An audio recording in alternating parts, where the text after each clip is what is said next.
Friends, welcome to Wikipedia, powered by Abhimanyu IS. This is Ramesh.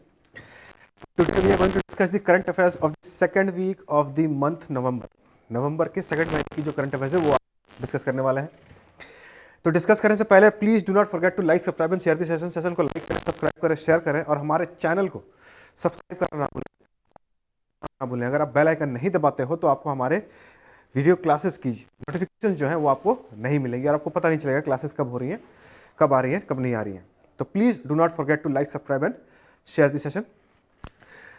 आज जो हम current affairs discuss करने वाले हैं वो पंजाब के अंदर कुछ बहुत ही इंपॉर्टेंट डेवलपमेंट्स हुए हैं जिसके बारे में आज हम डिस्कस करने वाले हैं. And that is very important from examination point of view. Very very very much important.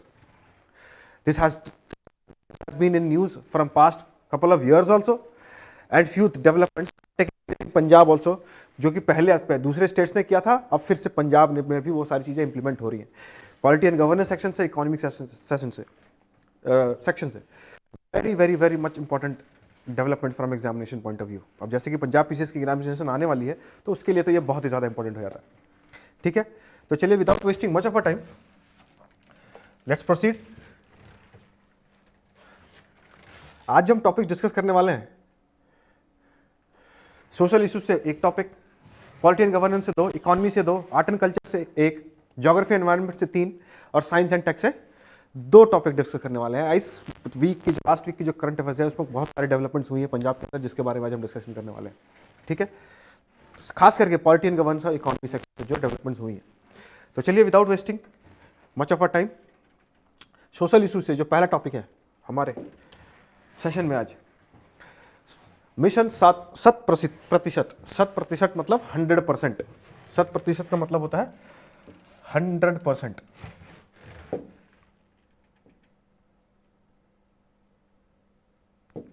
ठीक है, 100%.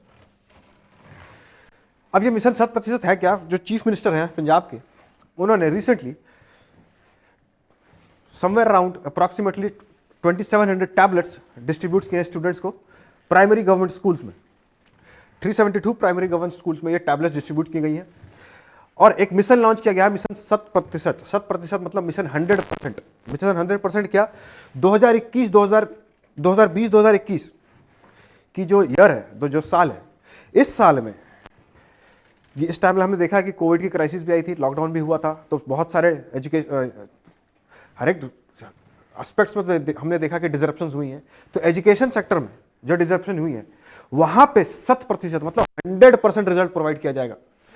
100% रिजल्ट लाने की कोशिश की जाएगी. इसके लिए एक मिशन लॉन्च किया गया है कि हाँ, किसी भी तरह के शिक्षा के मामले में कहीं कोई पीछे ना रह जाए, कुछ छूट ना जाए. वहां पे हमें 100% रिजल्ट अचीव करना है 2020-2021 जो हमारा साल है. ठीक है, क्योंकि इसी टाइम पे ये कोविड की क्राइसिस भी हुई और 100% रिजल्ट देने के लिए देखिएगा, याद रखिएगा कि ये 100% मिशन जो है ये हमेशा याद रखिएगा कि डिजिटल एजुकेशन से रिलेटेड है, रिलेटेड टू डिजिटल एजुकेशन. अब डिजिटल एजुकेशन से रिलेटेड है तो कोविड के टाइम पे सारे कुछ स्कूल्स वगैरह बंद थे, लेकिन ऑनलाइन क्लासेस चल रही थी, लेकिन वहां पे बहुत सारे लूप होल्स भी थे, कमियां भी थी. उनको पूरा करने के लिए ये मिशन 100% पंजाब गवर्नमेंट ने चालू किया है कि कैसे ऑनलाइन एजुकेशन प्रोवाइड किया जाए, ऑनलाइन नोट्स प्रोवाइड किया जाए, ऑनलाइन क्लासेस दी जाए, कैसे किस तरह से व्हाट्सएप ग्रुपिंग्स बनाई जाए. ठीक है, जो कंटेंट मिले वो कैसे ई कंटेंट मिले, और जो हमारी एजुकेशन सैटेलाइट्स है उसके थ्रू से कैसे लेक्चर्स कंडक्ट की जाए, ताकि 2020-2021 में जो ये लैग आया है, ये क्राइसिस आया है, इस क्राइसिस में एजुकेशन शिक्षा के क्षेत्र पे कोई कमियां ना रह जाए और वहां पे हम 100% रिजल्ट दे पाएं. इसीलिए मिशन का नाम है मिशन 100%. 100% रिजल्ट प्रोवाइड करना है. ठीक है, जिसके लिए टैबलेट्स, इंफ्रास्ट्रक्चर्स स्कूलों में, गवर्नमेंट स्कूल्स में क्रिएट की जा रही है, इंफ्रास्ट्रक्चर बेसिकली क्रिएट की जा रही है डिजिटल एजुकेशन के लिए. उसके कुछ और भी प्रोविजंस हैं.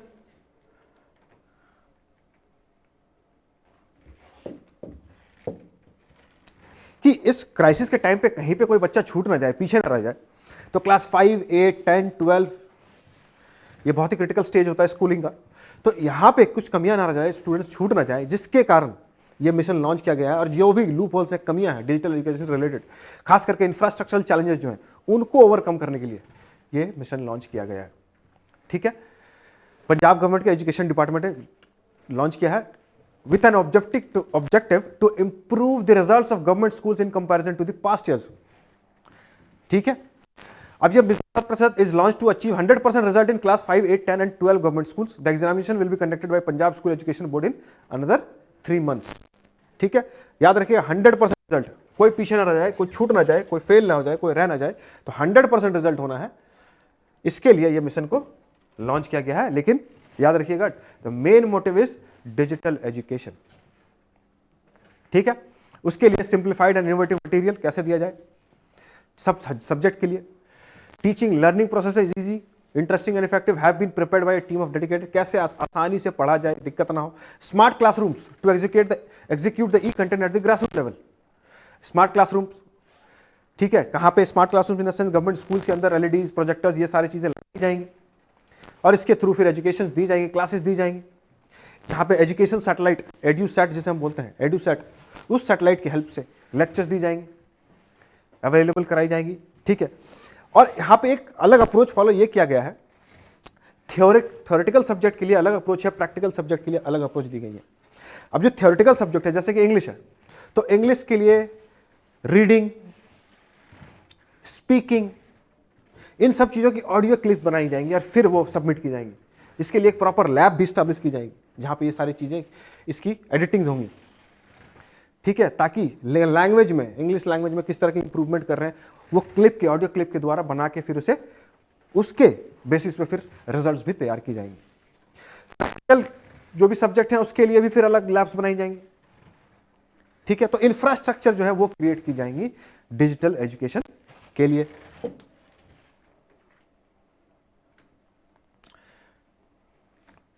जैसे कि मैंने आपको बताया, WhatsApp group of teachers, students and parents by different subject teachers have been, सब कुछ स्टैब्लिश किया जाएगा। ठीक है, उसके बाद ये एजुकेशन सैटेलाइट जो है EDUSAT, the teacher and students are being sensitised about the structure of the question papers through EDUSAT satellite. Voluntary classes, अब उसके लिए अगर एक्स्ट्रा क्लासेस भी देनी पड़ेंगी वो भी दिया जाएगा। ठीक है, तो मिशन 100% क्या है, 100% रिजल्ट प्रोवाइड करना है 2020-21 ईयर में, जिसके लिए यह मिशन चालू किया गया है। याद रखिएगा, बेसिस इज डिजिटल एजुकेशन, कि कोई पीछे ना छूट जाए। जो भी कमियां हैं डिजिटल एजुकेशन को पूरा करने में वो सब पूरा किया जाएगा गवर्नमेंट के द्वारा, सारी इंफ्रास्ट्रक्चर क्रिएट की जाएंगी, लेकिन रिजल्ट 100% आना चाहिए। दैट इज वाई 100% का मतलब ही होता है 100%। ठीक है, moving on towards the next topic जो आर्ट एंड कल्चर सेक्शन से है। स्वरण कौर बल, folklore researcher, एक लेडी है, a folklore researcher who preserved बोलियां, तप्पे and other folklore of माझा region by visiting rural masses is still active in her field। 83 years की हैं ये। 83 इयर्स के होने के बाद भी इनकी जो सोसाइटी पे कंट्रीब्यूशन है वो बहुत ही कमाल की है। तो ये न्यूज़पेपर्स में, ये पर्सन इन न्यूज़ जब हम पढ़ते हैं, खास करके जब आप पंजाब जीके के अंदर पढ़ोगे तो वहाँ पे इनसे रिलेटेड क्वेश्चंस पूछे जाते हैं। पर्सन इन न्यूज़ से 2 क्वेश्चन पूछा ही जाता है, जिनकी कंट्रीब्यूशन क्या होती है कौन अलग अलग फील्ड्स में। आर्ट कल्चर सेक्शन में आर्ट और कल्चर को प्रिजर्व करने में, ठीक, लिटरेचर को प्रिजर्व करने में, हिस्ट्री प्रोवाइड करने में इनकी कंट्रीब्यूशन बहुत ही कमाल की है। ये 83 इयर्स की लेडी है, लेकिन इतने कम एज में भी ये बहुत ही कमाल का काम कर रही हैं और कंट्रीब्यूट कर रही हैं और कंटिन्यूअसली सालों से करती आ रही हैं। तो इनको इसीलिए सराहा जा रहा है कि 83 इयर्स, 83 साल इनकी उम्र हो चुकी है, लेकिन फिर भी ये कंटिन्यूअसली कंट्रीब्यूट कर रहे हैं। ठीक है, रिसेंटली सी ऑर्गेनाइज्ड तियादा मेला to keep the traditions alive. अब इन्होंने बहुत सारे किताबें लिखी हैं। अब वो किताबें जिसके लिए वो किताबों की बार बार पूरी दुनिया में वो फेमस भी है, चर्चित भी हो रहा है। ठीक है, अब वो किताबें कौन सी हैं, तो ये एग्जाम पॉइंट ऑफ व्यू से इनकी जो कंट्रीब्यूशन है किताबों को लेके, क्या क्या लिखा है उन्होंने, वो भी हमारे एग्जाम पॉइंट ऑफ व्यू से इंपॉर्टेंट हो जाता है। अब वो कौन सी किताबें हैं वो आप PDF में देख सकते हैं।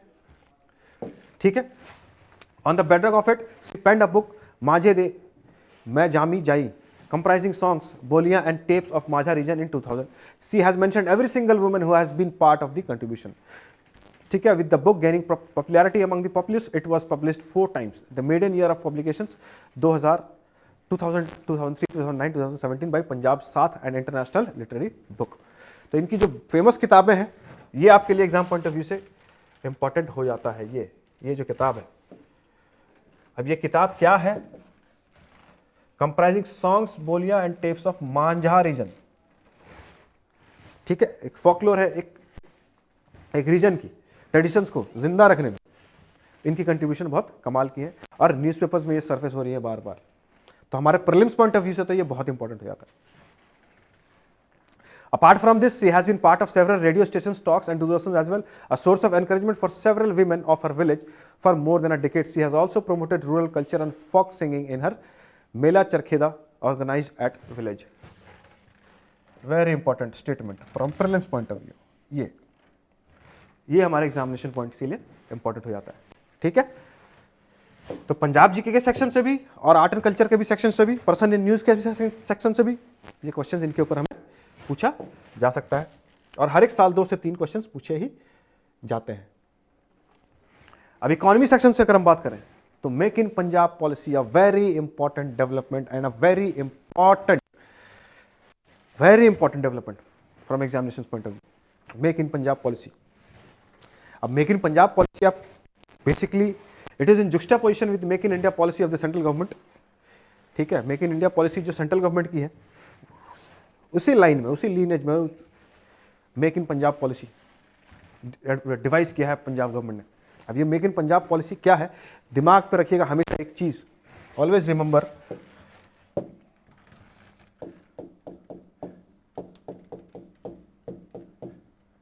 इसको बढ़ावा देने के लिए, मेनली एमएसएमई को बढ़ावा देने के लिए। अब एमएसएमई को जब बढ़ावा देंगे तो सबसे बड़ा स्टिमुलस किसको मिलता है, मैन्युफैक्चरिंग, और दूसरा स्किल डेवलपमेंट। ये 2 बहुत ही कमाल की चीजें आपको ध्यान में रखना है, क्योंकि हमारे कंट्री के अंदर हम बात करें इन एग्रीगेट तो एमएस जो सबसे ज्यादा एम्प्लॉयमेंट मैन्युफैक्चरिंग सेक्टर प्रोवाइड करते हैं, जो सबसे ज्यादा एम्प्लॉयमेंट है वो एमएसएमई सेक्टर से ही आती हैं। और पंजाब के अंदर भी एमएसएमई सेक्टर एक बहुत ही बड़ा हब है।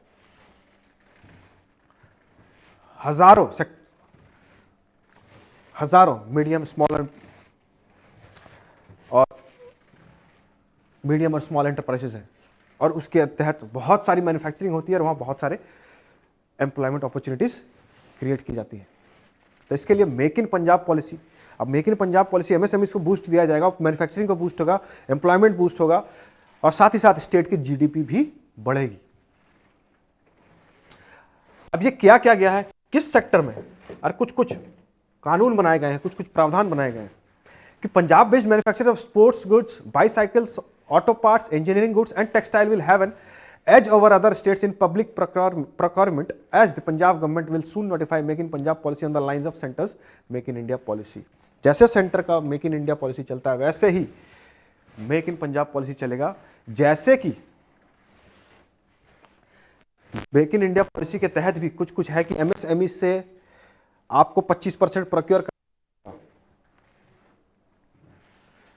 तो इसी तहत पंजाब के पॉलिसी के तहत भी purchase preference during public procurement will be given to local manufacturing for up to 50% of the total quantity. 50% of the total quantity, very important from examination point of view, specially जब हम Punjab GK के बारे में पढ़ते हैं। ठीक है, local manufacture को प्रेफरेंस दिया जाएगा कि 50% जो है, ठीक है, प्रेफरेंस जो पब्लिक प्रोक्योरमेंट होगी, जो पब्लिक प्रोक्योरमेंट मतलब सरकार की प्रोक्योरमेंट जो होगी इनसे, वो 50% होगी। टोटल क्वांटिटी 50% लोकल मैन्युफैक्चर से ही प्रोक्योर किया जाएगा। पब्लिक प्रोक्योरमेंट मतलब गवर्नमेंट प्रोक्योर करेंगी जो। ठीक है, उसके अलावा जो प्रोविजंस है,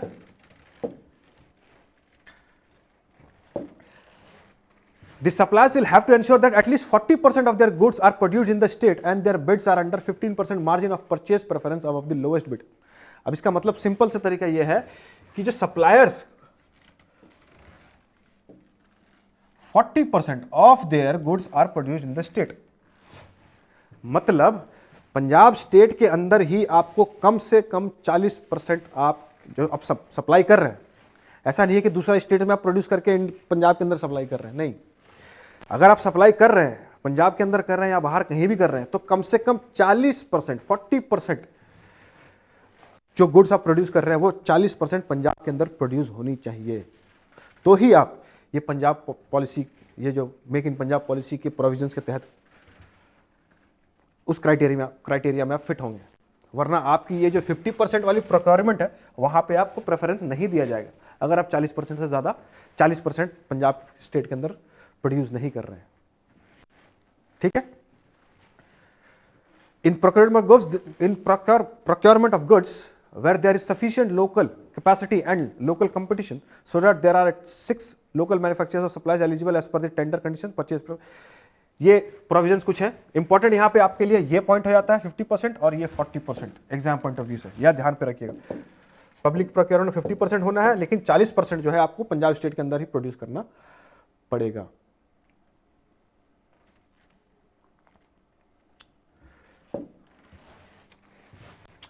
Under the public procurement order, all state government departments, their attached or subordinate offices, autonomous bodies, boards, corporations owned or controlled by the state government and the urban local bodies would have to give preference to local players in procurement.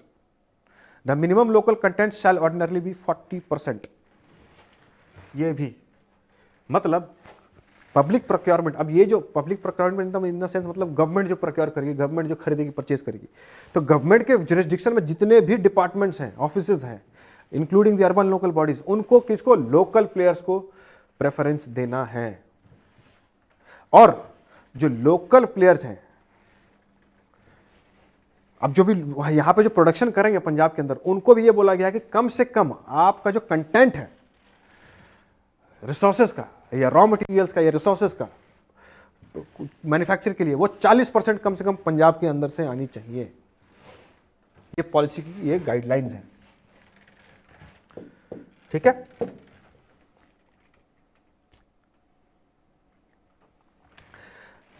Under the policy, the procurement entitled entities shall endeavor to see the eligibility conditions, including on matters like turnover, production capability। ये सारे criterias हैं। ये ज्यादा important आपके लिए नहीं होता है, लेकिन आपके लिए ज्यादा इंपॉर्टेंट वो है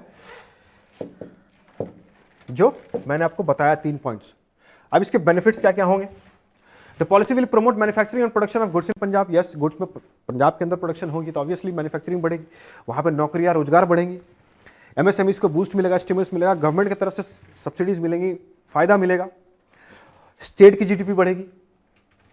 it is expected that MSMEs which are the backbone of the state's economy will be benefited. सबसे ज्यादा benefit, the state has over 1.60 lakh MSMEs across this sectors. The move will facilitate investment, enhance skill development, protect intellectual property and build best-in-class manufacturing infrastructure in the state। ये आपको मैंने पहले ही बता दिया कि MSMEs और skill development, intellectual property right, ये सारी चीज़ों को बढ़ावा दिया जाएगा क्योंकि इन सारे सेक्टर्स में ही इन्वेस्टमेंट होंगी। मैन्युफैक्चरिंग बढ़ेगी तो स्टेट की जीडीपी बढ़ेगी, इन्वेस्टमेंट होगा तो नौकरियां बढ़ेंगी, इकोनॉमिक एक्टिविटीज बढ़ेगा और economy of Punjab will start to flourish. और एमएसएमई सेक्टर को बूस्ट देना बहुत ही जरूरी है क्योंकि मैन्युफैक्चरिंग में सबसे ज्यादा कंट्रीब्यूशन और नौकरी भी यही देते हैं। ठीक है। और अगर हमें गवर्नमेंट की जो सेंट्रल गवर्नमेंट की जो पॉलिसी है, स्कीम आत्मनिर्भर है, उसके लिए भी वो आत्मनिर्भर स्कीम भी एमएसएमईज के लिए ही है। तो आत्मनिर्भर होने के लिए हर एक स्टेट को पहले आत्मनिर्भर होना है, तो उसके लिए पॉलिसी बहुत ही जरूरी है। कुछ दिन पहले हरियाणा गवर्नमेंट ने भी किया था, अब पंजाब गवर्नमेंट भी कर रही है। ठीक है। The make in Punjab programme is crucial for the economic growth of the state as it aims at utilising the existing talent base, creating additional employment opportunities and empowering secondary and tertiary sector. तो in a nutshell अगर हम बात करें तो MSME sector को बढ़ावा, manufacturing को बढ़ावा, नौकरियां क्रिएट होंगी और जीडीपी पे कंट्रीब्यूशन होगा इनका, और स्टेट की इकोनॉमी फ्लरिश करना स्टार्ट करेगी। स्टेट की इकोनॉमी फ्लरिश करेगी तो कंट्री की इकोनॉमी फ्लरिश करेगी, जिसके इफेक्ट हमें कंट्री की जीडीपी को भी देखने को मिलेगा। ठीक है। Moving on towards the next article, dual system of training. अब ये ड्यूअल सिस्टम ऑफ ट्रेनिंग है क्या? ड्यूअल सिस्टम ऑफ ट्रेनिंग ये है कि जैसे कि हमारे देश कंट्री में आईटीआईज हैं, इंडस्ट्रियल ट्रेनिंग इंस्टीट्यूट्स। अब इंडस्ट्रियल आईटीआई जो हैं वो कोर्स फी देते हैं। कोर्स होता है कुछ 6 महीने का, साल भर का कोर्स होता है, अलग अलग तरह के प्लम्बर, फिटर, इलेक्ट्रिशियंस, ये सारे जो स्किल्स हैं या फिर ये सारे जो काम हैं, इसके लिए फीस ली जाती है, फिर उनको काम सिखाया जाता है, फिर उनको ट्रेनिंग दी जाती है। तो अब ये होगा क्या, जो स्टूडेंट्स आईटीआई के स्टूडेंट्स हैं उनको कुछ इंडस्ट्रीज से पैक्ट किया गया है।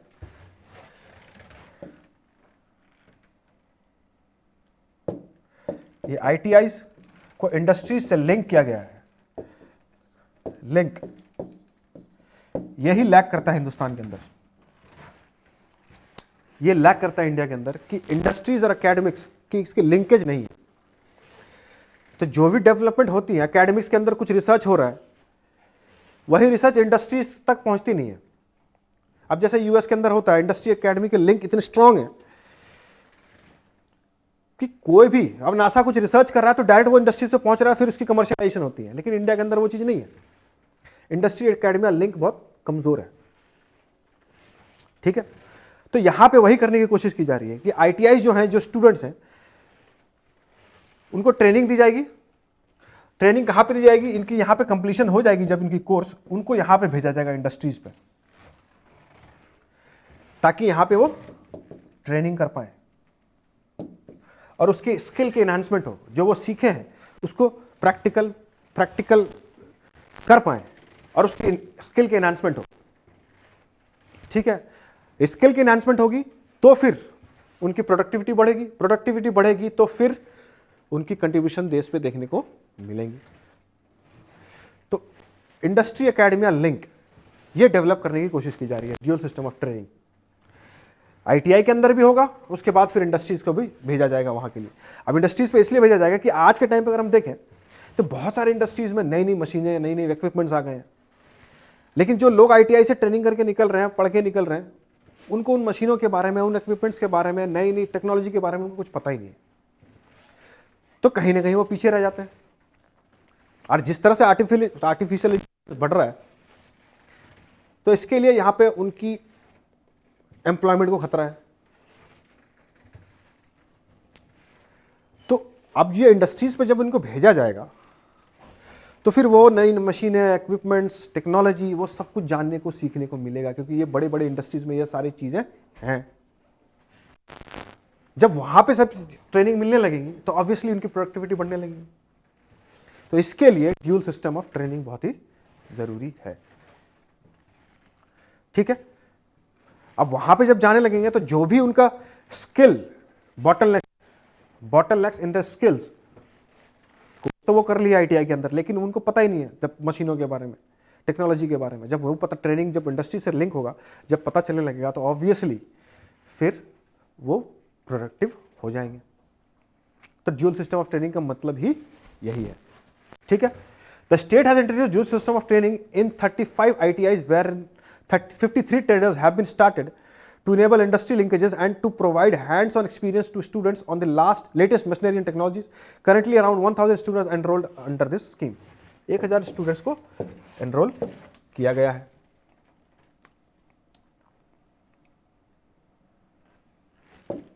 ठीक है, the DST is an amalgamation of theoretical training through ITIs and practical through the industries. Training पहले आईटीआई में, फिर वही ट्रेनिंग की प्रैक्टिकल इंप्लीमेंटेशन इंडस्ट्रीज जहां पे जिनके साथ पैक्ट किया गया है। The students will get training ranging from 9 months to 12 months. With this, the prospect of trainees getting jobs will improve manifold. जब स्किल एनहांसमेंट होगी तो ऑब्वियसली नौकरियां मिलने में उनको दिक्कत नहीं होगी, चाहे वो देश के अंदर काम करे या देश के बाहर करे, स्किल एनहांसमेंट उनकी होगी। To reduce the disconnect between the trainees' learning outcomes and industry requirements, the department has introduced this scheme. पहले यहाँ पे आईटीआई में ट्रेनिंग मिल जाती थी, लेकिन जब वो इंडस्ट्री में जाते थे तो उनको पता ही नहीं होता था यहाँ पे टेक्नोलॉजी क्या है, मशीनें क्या है, नहीं है। तो जब वही ट्रेनिंग कंप्लीट करने के बाद इंडस्ट्री से लिंक किया जाएगा, जब इंडस्ट्रीज में ट्रेनिंग दी जाएगी, तो सब पता चलेगा उनको, तो उनको नौकरियां मिलने में भी आसानी हो जाएगी, वो खुद प्रोडक्टिव हो जाएंगे। ठीक है, Since the program has started recently, the department would review its performance after every 3 months. ठीक है, अब कौन से पैक्ट किए गए हैं, कौन से ITI Ludhiana has entered into pact with Hero Cycles Limited to train the students welder trade, welding के लिए। उसके बाद ITI होशियारपुर एग्रीमेंट किया है इंटरनेशनल ट्रैक्टर्स लिमिटेड, किसके लिए, फिटर के लिए। ITI अमृतसर ने किसके साथ किया है, Taj hotel and Hyatt Regency for food production के लिए, यहां ट्रेनिंग मिलेगी, फिर डायरेक्ट इंडस्ट्रीज में जाएंगे, फिर डायरेक्ट वहां पे ट्रेनिंग उनको और भी मिलेगी, उसकी स्किल एनहांसमेंट होगी, वो सीखते जाएंगे और फिर आराम से काम करेंगे। The department was planning to introduce at least one dual system of training course in each of the 17 government ITIs in state next year. ठीक है, तो ये प्रावधान ड्यूल सिस्टम ऑफ ट्रेनिंग की है। तो एग्जाम पॉइंट ऑफ व्यू से याद रखिएगा, बहुत इंपॉर्टेंट होता है, खास करके मेंस पॉइंट ऑफ व्यू से, क्योंकि हमारे कंट्री के अंदर this is the biggest lacuna that there is not a strong link between the industry and academia. Industry और एकेडमिया की लिंक नहीं है, जो कि हमें बाहर दूसरे कंट्रीज में, यूरोप में, US में देखने को मिलता है। ठीक है, अब ज्योग्राफी और एनवायरमेंट सेक्शन में Punjab farmers unable to afford stubble management machinery. Stubble burning की केसेस हमने पहले भी की हैं, बहुत सारे क्लासेस हमने करी हैं इसके ऊपर, और इससे पहले भी मैंने आपको बताया कि क्या क्या इश्यूज रहे हैं पंजाब या फार्मर्स के लिए। कि अगर हम देखें हमारे कंट्री के अंदर या किसी भी स्टेट के अंदर आप देखें या कंट्री के अंदर एग्रीगेट में देख लें, तो मार्जिनलाइज्ड जो फार्मर्स हैं वो हमारे देश में सबसे ज़्यादा 70-80% जो फार्मर्स हैं, मोर देन 80% जो फार्मर्स हैं, small and marginalised farmers, they are not economically well off, that's why they are not able to afford such kind of machineries which cost them very heavy and they are not able to purchase that. Subsidized rate में भी वो purchase नहीं कर पाते हैं, because उनकी वो economically इतना वेल ऑफ नहीं है, उनकी क्षमता इतनी नहीं है, तो इसके लिए उनके पास कोई रास्ता नहीं बचता है, तो फिर वो स्टबल बर्न करते हैं। आप कुछ स्टडीज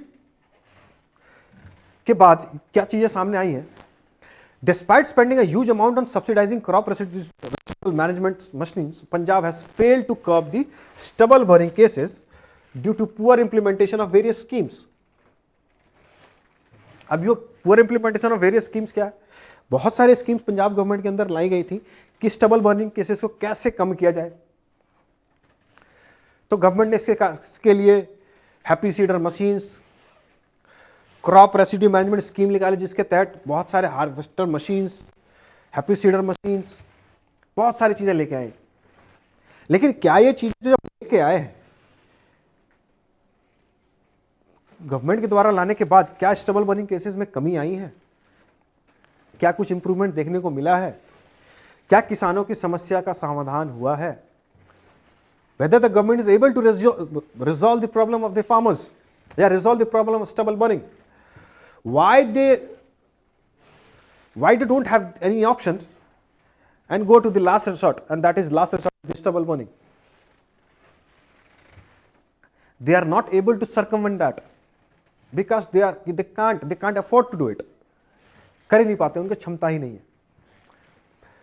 अब ये रिपोर्ट क्या बता रही है कि क्रॉप रेसिड्यू मैनेजमेंट मशीन जो हैं वो सबसे बड़ी हिंड्रेंस बन गई है, परेशानी बन गई है स्टबल बर्निंग में। क्यों?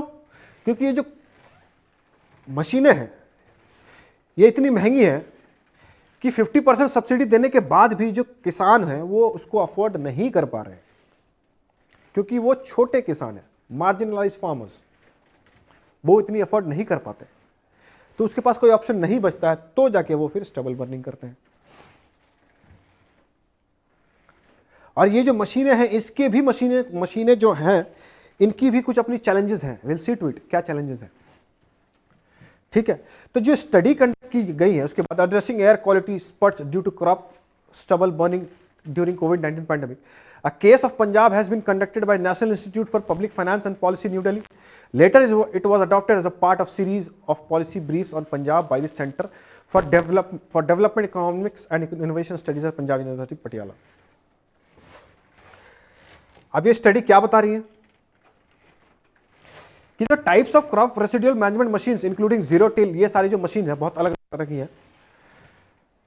नाम देख लीजिए, ये मशीन होती है, अलग अलग तरह की मशीनें हैं। Zero till drill, paddy straw, chopper, RMB plough, mulcher, ये सारे जो है, super seeder, happy seeder, were sanctioned for distribution. As many as 22,854 machines were to be delivered. इतने सारे मशीनें डिलीवर या सरकार की तरफ से दिया जाना था, बट दिया कितना गया है? 14,600। तो ये पहला लूप होल कि जितना आपने डिलीवर करना था गवर्नमेंट ने उतना किया नहीं, तो ऑब्वियसली सब किसान तक पहुंचेंगे नहीं, तो उनके पास कुछ बचेगा नहीं ऑप्शन। और स्टडी ये भी बता रही है कि इन सीटू मैनेजमेंट मतलब फील्ड में ही जो रेसिड्यू की मैनेजमेंट होनी चाहिए वो अनअफोर्डेबल है, वो अफोर्ड नहीं कर पा रहे फार्मर्स सब्सिडी देने के बाद भी, क्योंकि ये जो हैप्पी सीडर मशीन्स हैं, ये हैप्पी सीडर मशीन्स हैं, उनकी कॉस्टिंग लगभग 1.5 लाख की आती है, ठीक है। और उसके साथ साथ 65 हॉर्स पावर की ट्रैक्टर्स भी चाहिए होते हैं। 1.5 लाख की वो मशीन आ गई happy seeder machine, plus 65 horse power की ट्रैक्टर चाहिए। तो एक छोटा किसान, एक marginalised farmers, they can't afford because they are not economically well off. उनकी जमीनें भी इतनी नहीं है उसके पास जो वो अफोर्ड कर पाए, और सब्सिडी देने के बाद भी 50% सब्सिडी देने के बाद भी वो अफोर्ड नहीं कर पा रहे। और उसके बाद जो कंस्टेंट सप्लाई चेन है भी, ये सप्लाई जितना होना है उतना भी नहीं कर पा रही है सरकार, तो ऑब्वियसली यहां पे गवर्नेंस फेलियर है। तो इसके लिए कोई ऑप्शन नहीं बच रहा है स्टेबल बनने के लिए। अब जो किसान है उनको करना क्या है, कुछ समझ में नहीं आता है। फील्ड क्लियर करना है राइस की हार्वेस्टिंग के बाद, फिर वीट भी लगाना है, टाइम भी बहुत कम होता है, महीने भर का टाइम होता है। उस टाइम पे भी अगर ये सारी चीज़ें फुलफिल नहीं कर पा रही है गवर्नमेंट, तो फिर उसके पास कोई ऑप्शन बचता नहीं है,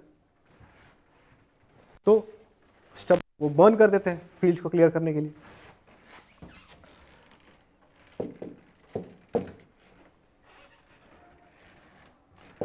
Though the government provide 80% subsidy to cooperative societies to rent out machines to farmers, most of the societies don't have funds to buy the machinery. दूसरा चैलेंज, सरकार 80% सब्सिडी देती है कोऑपरेटिव्स को मशीनरी खरीदने के लिए, लेकिन कोऑपरेटिव्स के पास फंड नहीं है मशीन खरीदने के लिए, ठीक है। अब ये हैप्पी सीडर मशीन्स जो है, ये हैप्पी सीडर मशीन जो है, ये ट्रैक्टर्स पे लगा के इसको ऑपरेट किया जाता है, ठीक है। ये बहुत काफी सालों से चल रहा है ये, बट इसके भी कुछ अपने चैलेंजेस हैं, ठीक है। कि जो राइस फील्ड होती है वहां पे जो रेसिड्यूज हैं वो अगर बंच में है, ज्यादा बंच में है, तो वहां पे ये मशीनें काम नहीं करती। एक लिमिट है उसके, वहीं पे काम करती है, जहां बंच बन जाता है काम नहीं कर पाती, ठीक है। तो ये सारी चैलेंजेस है। हम इस आर्टिकल को इसलिए पढ़ रहे हैं क्योंकि आपको ये जानना बहुत ही जरूरी है एग्जाम पॉइंट ऑफ व्यू से, खास करके मेंस पॉइंट ऑफ व्यू से, कि गवर्नेंस या गवर्नमेंट के साइड से कहां कहां लूप होल्स हैं, कहां कहां कमियां हैं, what are the bottlenecks from the governance side. ऐसा नहीं है कि किसान की ही गलती है स्टेबल बर्निंग में, no, there are many challenges, there are many bottlenecks which has to be addressed by the government, because as we know most of the farmers in our nation, they are small and marginalized farmers. More than 80% farmers are marginalized. They are not economically well off, so they can't afford such exorbitant price of tractors and machines. So there has to be a policy has to be meted out in order to help these farmers and reduce the cases of stubble burning, to keep the environment clean. ठीक है।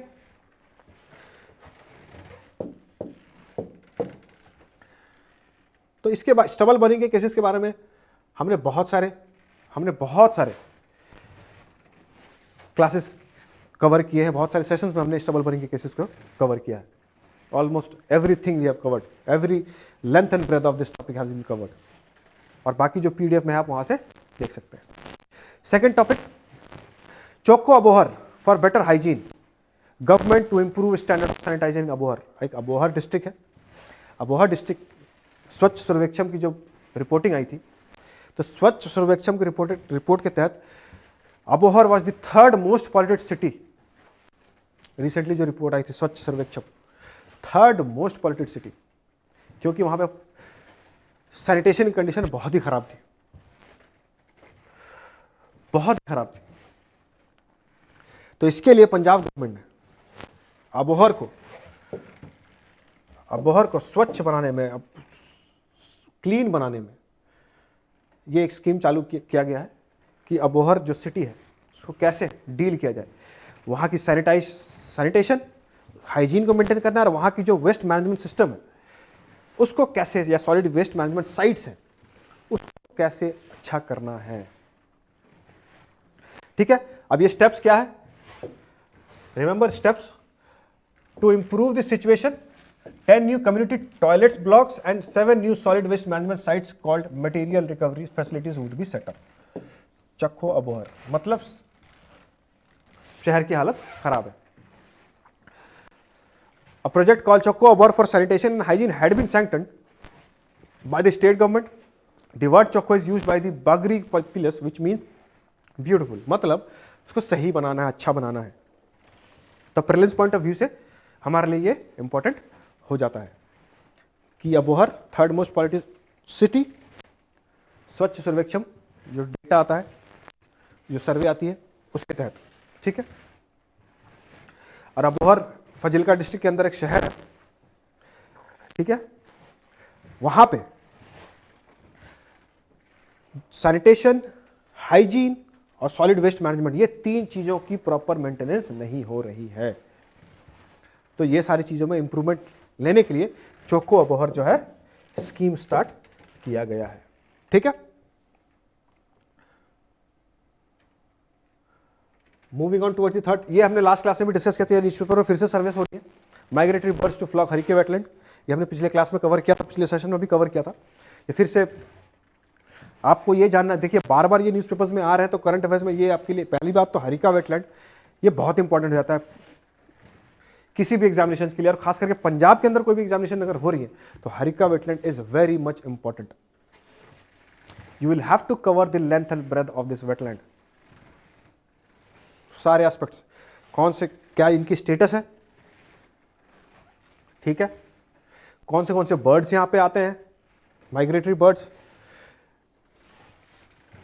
कौन से districts में है situated है, और कौन से यहां के इंपॉर्टेंट स्पीसीज हैं, ये सारी चीजें। रामसर साइट्स में इनकी क्या, कब इनको रामसर साइट्स में इंक्लूड किया गया था वर्ल्ड नेटवर्क, उसकी नेटवर्किंग, रामसर साइट्स की नेटवर्किंग पे, तो ये सारी चीजें हमने पिछले सेशन में भी डिसाइड किया था। तो ये मैंने इसके लिए पीडीएफ में डाल दिया ताकि आपको दिमाग में ये चीजें रहे, और ये बार बार जब न्यूज़पेपर्स में सरफेस हो रही है तो आपके एग्जाम के लिए ये बहुत ही इंपॉर्टेंट हो जाता है। Moving on towards the next article from the polity and governance section, Punjab withdraws general consent to CBI, very important development. तो एग्जाम पॉइंट ऑफ व्यू से आपके लिए सीबीआई भी इंपॉर्टेंट हो जाता है, और ये कंसेंट क्लॉज क्या है सीबीआई के लिए, सीबीआई के अंडर, ये भी इंपॉर्टेंट हो जाता है। अब ये डेवलपमेंट हुआ है कि पंजाब ने भी, जो कंसेंट क्लॉज होता है, एक क्लॉज है कंसेंट क्लॉज, कंसेंट क्लॉज का यहां पे ये मतलब है कि सपोज सीबीआई एक सेंट्रल एजेंसी है जो दिल्ली पुलिस स्पेशल स्टैब्लिश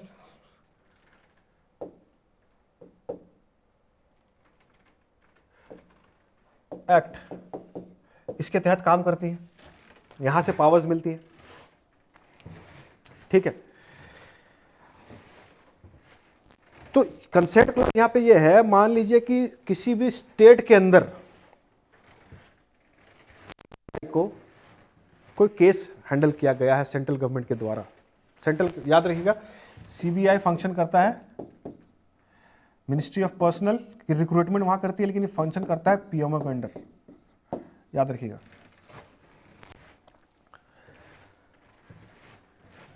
तो अगर किसी भी सेंट्रल एजेंसी, सेंट्रल गवर्नमेंट बोलती है कि हाँ इस पंजाब स्टेट के अंदर जाइए, आपको ये केस मिला है, वहां पे इंक्वायरी करनी है आपने, इंक्वायरी करनी है, तो ऐसा नहीं है कि सीबीआई आएगी पंजाब स्टेट के अंदर और इंक्वायरी चालू कर देगी। सीबीआई इंक्वायरी तभी चालू कर पाएगी जब पंजाब की गवर्नमेंट जो है वो कंसेंट देगी कि हाँ आप कर सकते हैं इस स्टेट के अंदर, तो ही सीबीआई फर्दर इंक्वायरी करेगी। इस कंसेंट क्लॉज का मतलब वही होता है। तो Punjab withdraws general consent to CBI, withdraw कर लिया है जनरल कंसेंट, कि ऐसा नहीं है कि अब कंसेंट आराम से आके इंक्वायरी कर सकते हैं बिना पूछे? नो, अब आपको कंसेंट लेनी पड़ेगी। ठीक है, इसके बहुत सारे अलग अलग प्रोविजंस हैं, बहुत सारे रिपोर्टिंग है, क्योंकि पिछले कुछ सालों में ये देखने को मिला है कि बहुत सारे स्टेट ने विड्रॉ कर लिया consent. Last year Andhra Pradesh और वेस्ट बंगाल ने भी किया था, ठीक है, झारखंड ने भी किया था, ये सारे स्टेट्स विड्रॉ किए थे, क्योंकि इनका ये कहना है कि सेंट्रल गवर्नमेंट जो है अपनी सेंट्रल एजेंसीज के कारण, सेंट्रल एजेंसीज को यूज करके वो स्टेट गवर्नमेंट्स को मैनिपुलेट कर रही है। और वहां पे Delhi police special establishment act जो है, उसके क्लॉज 6 के तहत यह कहा जाता है कि स्टेट की मंजूरी, कंसेंट जरूरी होती है। विदाउट स्टेट के कंसेंट की आप इंक्वायरी स्टार्ट नहीं कर सकते। ठीक है,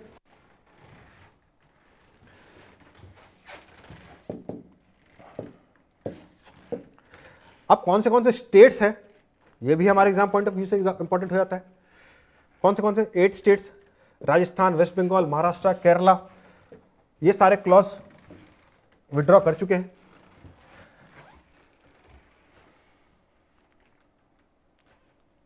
ठीक है,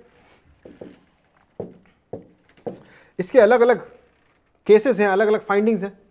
इससे पहले पंजाब गवर्नमेंट ने कंसेंट क्लॉज सैक्रिलेज केस जो हुई थी, सैक्रिलेज लॉ जो पास हुई थी, उसके खिलाफ भी किया था कि हाँ कंसेंट क्लॉज सीबीआई से वापस लिया गया था, इन्वेस्टिगेशन का विड्रॉ कर लिया गया था। वो केसेस अभी भी पंजाब हाईकोर्ट में चल रही हैं, उस पर अभी कोई फैसला आया नहीं है। ठीक है, अभी सीबीआई है क्या? सीबीआई आपको पता है, premier investigation agency in India. It function under the superintendent of department of personnel and ministry of personnel and training, which falls under the PMO. लेकिन जो भी investigation CBI prevention of corruption act के तहत करती है, prevention of corruption act के तहत जो भी इन्वेस्टिगेशन करती है करप्शन रिलेटेड केसेस में, उसके लिए उसका नोडल एजेंसी कौन है? Central vigilance commission. He is the central CVC is the nodal agency for prevention of corruption in India. Prevention of corruption act, इसके तहत ही CVC is the nodal agency. CBI भी अगर करप्शन केसेस से related अगर deal करेगी तो वो भी सीवीसी के जुरिस्डिक्शन में आएगी। ठीक है,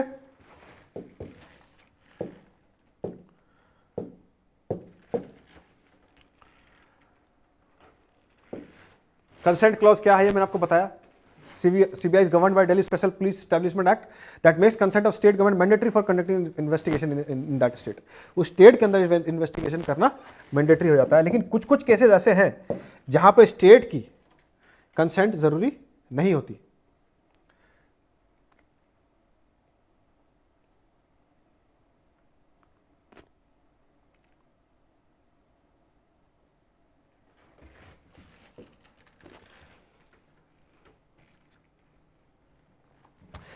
अब ये कहना क्या है कि सीबीआई की जो जुरिस्डिक्शन है वो Delhi special police establishment act के तहत है, वहीं से उसे पावर मिलता है।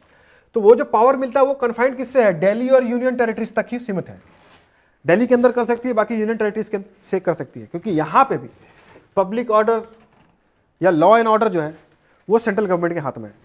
लेकिन स्टेट की अगर हम बात करें, दिल्ली और यूनियन टेरिटरी से बाहर की अगर हम बात करें, तो लॉ एंड ऑर्डर एक स्टेट सब्जेक्ट है। जब लॉ एंड ऑर्डर एक स्टेट सब्जेक्ट है तो ऑब्वियसली स्टेट गवर्नमेंट की तो मंजूरी जरूरी हो जाएगी।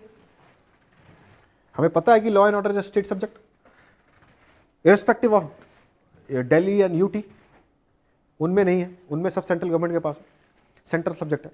लेकिन state government law and order is the state subject, state के अंदर आती है। तो जब स्टेट सब्जेक्ट है लॉ एंड ऑर्डर, तो लॉ एंड ऑर्डर के लिए जो एजेंसी है वो तो स्टेट गवर्नमेंट को परमिशन लेना ही पड़ेगा।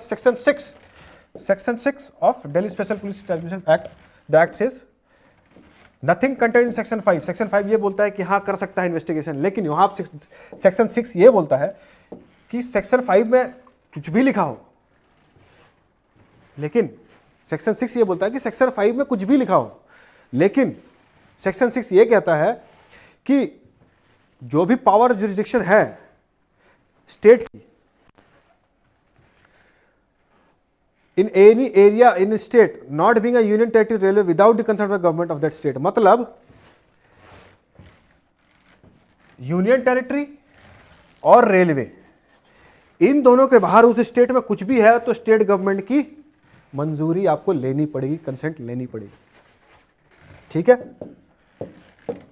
उसके अलावा ऐसे केसेस हुए कि जहां पे सुप्रीम कोर्ट ने यह बोला है कि अगर सुप्रीम कोर्ट या हाई कोर्ट,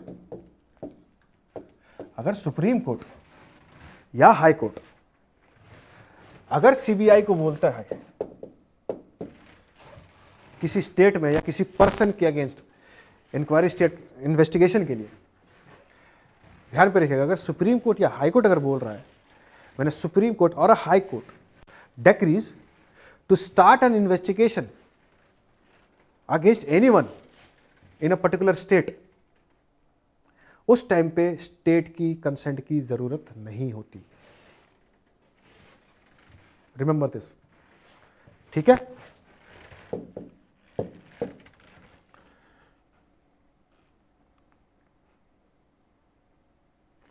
तो ये सारी जो चीजें हैं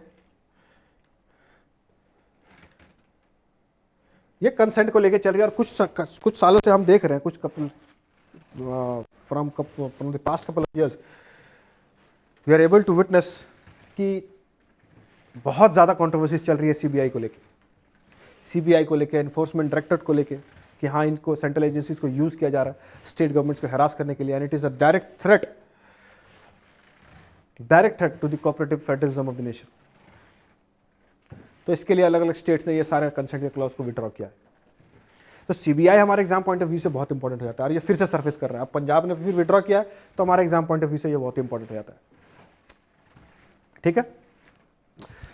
Punjab government is planning to extend the online transfer system to its other departments to ensure total transparency minus corruption. मतलब ऑनलाइन ट्रांसफर सिस्टम मतलब यहां पे ये है कि पहले तो एजुकेशन डिपार्टमेंट में सिर्फ ये किया गया था कि ऑनलाइन ट्रांसफर पैसे की भी और ऑनलाइन लोगों के भी ट्रांसफर होंगे, कि ऑनलाइन सारे डॉक्यूमेंटेशन होगी, जो भी होगा ऑनलाइन होगा, और ऑनलाइन ही उनको रिपोर्ट मिल जाएगी, आपकी ट्रांसफर यहाँ हो रही है, वहाँ हो रही है, यहाँ हो रही है।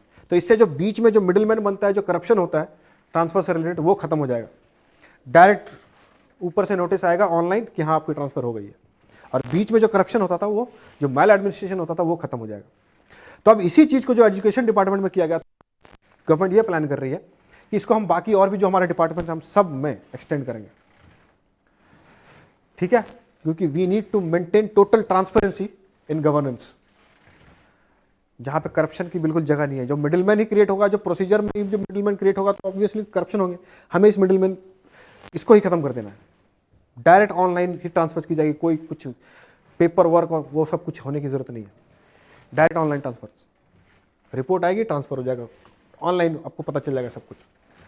The state government is planning to extend the policy to other departments, thus ushering in total transparency in the system too। ये एक अच्छी ड्राइव है for good governance, for transparency and accountability. ये बहुत अच्छी मूव है। With the computer driven system there is no scope for any bias और prejudice and the process is design to avoid performance. यहाँ पे करप्शन बिल्कुल खत्म ही हो जाएगा, क्योंकि पता है कि फाइल एक ट्रांसफर होनी है तो एक फाइल एक बार उसके पास, एक लेटर एक बार उनके पास जाना है, वहां पे बीच में जब क्रिएट होती है, प्रोसेस क्रिएट होती है, तो वहीं पे फिर करप्शन के चांसेस बढ़ जाती हैं। ठीक है। तो अभी transfer of teaching staff are now being done online with no human intervention, thus ending the widespread corruption reported in the matter of such transverse.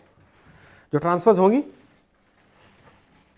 वहां पे कोई प्रोसेस ही नहीं है बीच में, डायरेक्ट ऑनलाइन होगा, जो भी रिपोर्ट आएगा ऊपर से आएगा, चला जाएगा, ट्रांसफर हो जाएगी। ठीक है।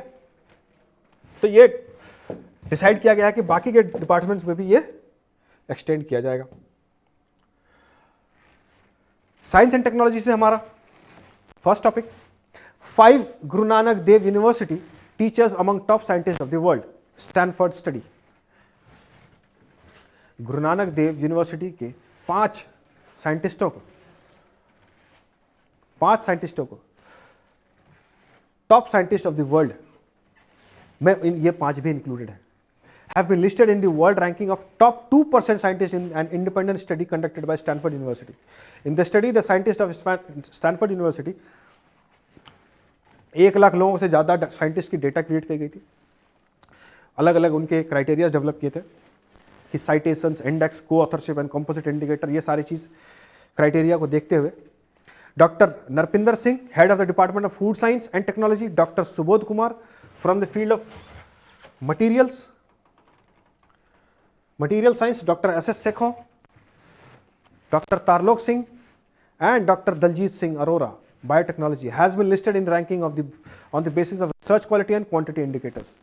Dr. Narpinder Singh is the senior most professor of the university and worked as a director research Guru Nanak Dev University for 3 years.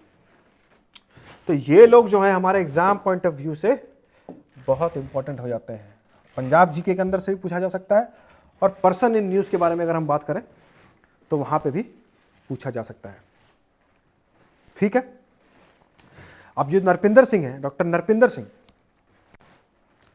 उनको he is a fellow of serial and grain association, formerly American association of serial chemist, and was awarded by the Research Excellence Award by the Web of Science in the Agricultural Science in 2019.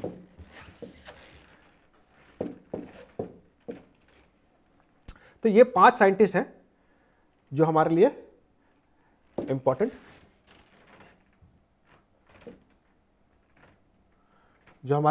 हो जाते हैं. एक फिर से नई development science and technology section से, hub and spoke model for treatment of cancer. आपको जैसे पता है कि कैंसर के केसेस पूरे हिंदुस्तान में बहुत ज़्यादा बढ़ गई हैं, और पंजाब के अंदर खासकर कुछ रीजन जहाँ पे कैंसर के केसेस बहुत ही ज़्यादा देखने को मिल रहे हैं, क्योंकि जो ग्राउंड वाटर है उसकी सलाइनिटी इतनी ज़्यादा बढ़ चुकी है, जिसके कारण कैंसर की केसेस भी बहुत ज़्यादा बढ़ चुकी है कुछ रीजन में. और हिंदुस्तान के अंदर केसेस तो कैंसर के बहुत ज़्यादा बढ़ चुके हैं, करोड़ों में केसेस आते हैं हर साल.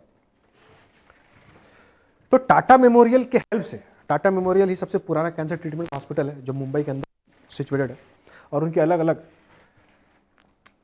ब्रांचेस भी हैं अलग अलग स्टेट्स में जो चलती हैं, पंजाब के अंदर भी है. तो हब एंड स्पोक मॉडल यहाँ पे ये है कि हब इन अ सेंस समझ लीजिए parent organisation, parent centre, hub. अब इसके अलग अलग स्पोक मतलब सब ब्रांचेस,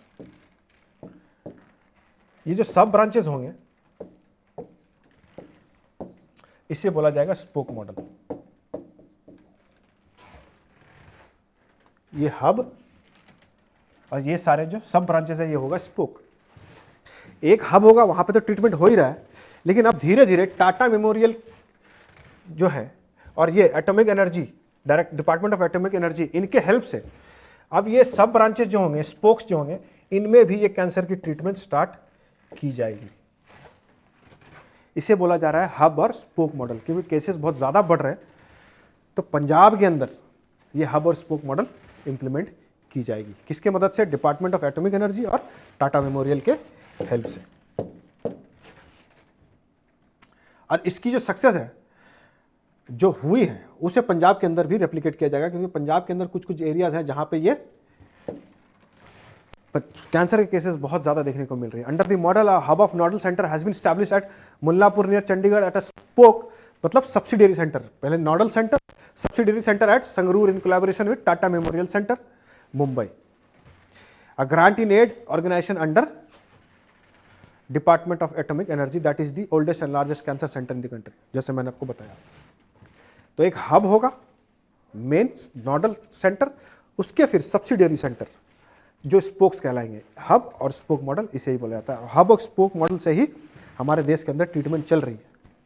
तो वही चीज पंजाब के अंदर इंप्लीमेंट की जाएगी.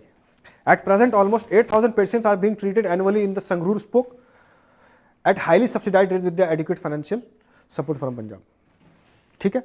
इन addition the state government is operating spokes on their own at Faridkot, Bathinda, Patiala, Amritsar, Fazilka, Hoshiarpur. TMC plans to address the increasing burden of cancer in India by creating about 30 hubs and 100 to 130 spokes. ऐसे ऐसे 30 hubs बनाए जाएंगे और 100 से 130 उसके spokes बनाए जाएंगे treatment के लिए. अब पंजाब के अंदर देखा जाए, the incidence of cancer in India is estimated to be 16 lakh annually with a mortality rate of about 8 lakh. Many areas of Punjab, especially the southern part, have witnessed a spike in cancer cases because of highly contaminated soil and groundwater as well as other anthropological reasons. तो इसके लिए ये सारी चीजें important हो जाती हैं. तो यहाँ जो भी कमियां हैं वो सारी क्रिएट की जाएगी। और सबसे बड़ी इशू क्या हो जाती है, सबसे बड़ी इशू क्या हो जाती है,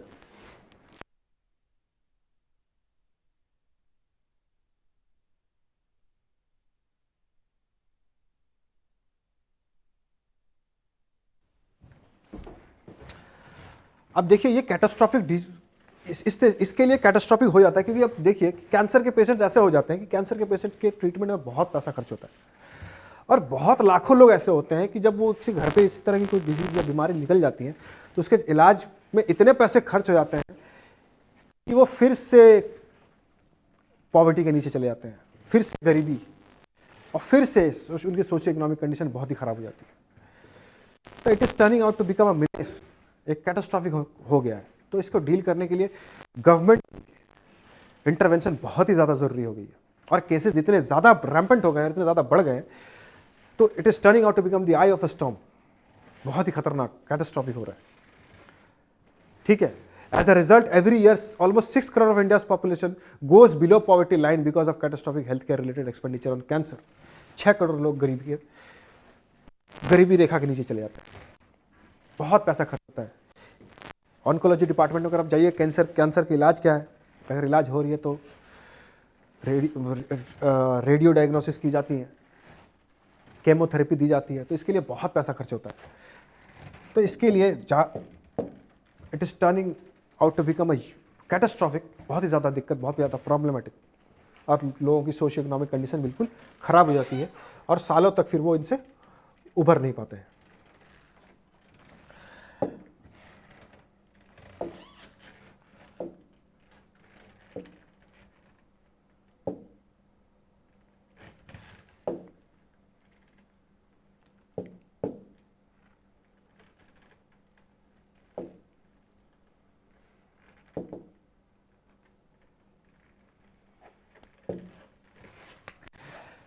तो this is all we got for the today session.